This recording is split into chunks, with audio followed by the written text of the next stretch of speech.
insanlardan deyil, vəziyyətdən deyil, o hadisələrlə bağlı öz düşüncələrinə, öz şərhlərinə hər zaman narahat olarlar.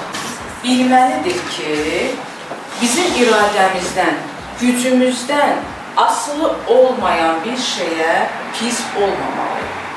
Biz hadisələrlə bağlı deyil, hadisələrlə bağlı hansı mənanı veririk? Bax, biz bu mənanı biz dəyişməliyik, yəni düşüncəmizi dəyişməliyik. Və araşdırma apararkən nevrotik davranışların ortaya çıxmasından səbəblərindən biri də əsl mənni ilə ideal mənni arasında olan ziddiyyətin olması idi. Necə? Əsl mən mənim olduğum kimidir, ideal mən isə çatmaq istədiyim, olmaq istədiyimdir. Və CBT nə deyirdi? Bizim narahat edən problemlərin və psixopatologiyanın təməlində bizim irrasional inanclarımız və düşüncələrimiz durur.